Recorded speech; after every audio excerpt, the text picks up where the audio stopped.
Thanks.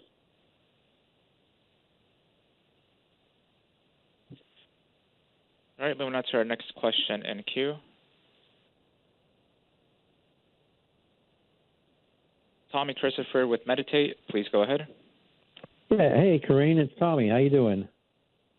Hey, Tommy. Good to hear your voice. How are you? Good, good. By the way, I know you know this, but it's Mediaite. We get that a lot, though, Meditate. Good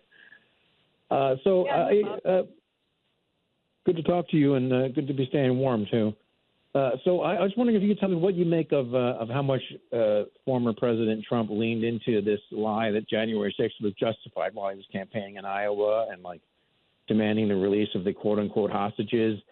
And what would you say to right-wing media that sort of helped him in that?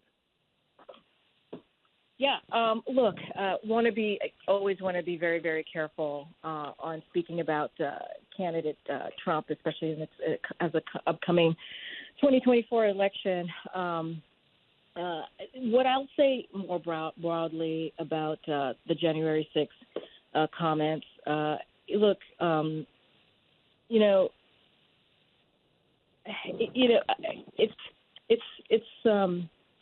it's basically what the president said in Valley Forge, right? The president said this over and over again about January 6th and how dangerous it was, right? And how we had to watch, insurrection, essentially, 2,000 angry mobs because they believed what the former president said and thought that they can turn over elections. That's what they were doing.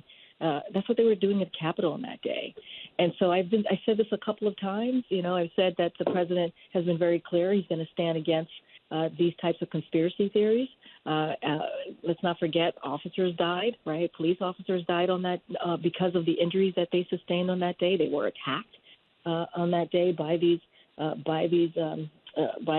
folks who were trying to take over the Capitol.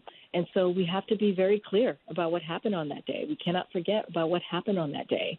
And the president said this, our democracy. We have to continue our democracy. And I'll just repeat a little bit of what he said in his remarks, right? There is a choice to be made. There is a choice that we have to make, right?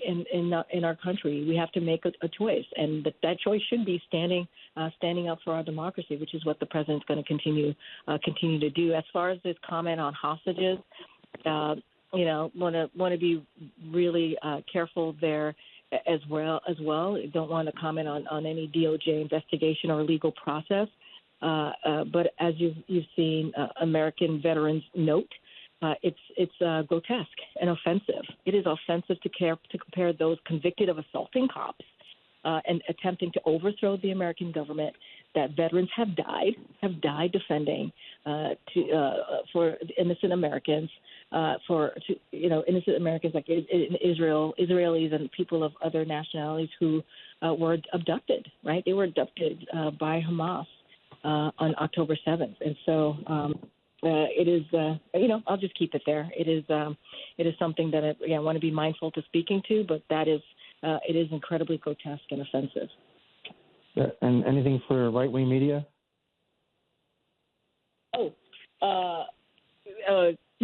Say that. Who shall remain nameless?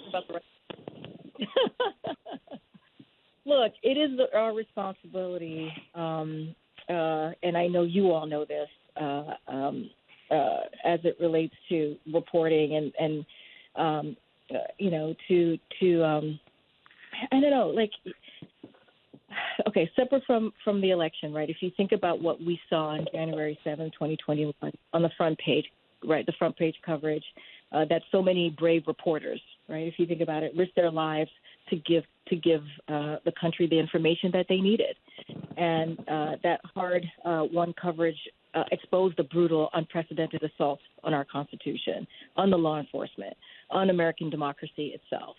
And so I think it's really important that, we lift up what these brave journalists and reporters are doing. And it is, I would say this, it is an insult to those who lost their lives and to, the selfless reporters who put everything on the line to show us the true stakes of that moment, and who are tirelessly investigated afterward to help anyone anyone who were putting out grotesque lies about the attack on the Capitol. And so I'll say that and just kind of lift up the work of reporters who literally risked their lives on that day to make sure the American people had the truth. Thank you, Karine. We should do this again sometime. Definitely. Thanks, Tommy.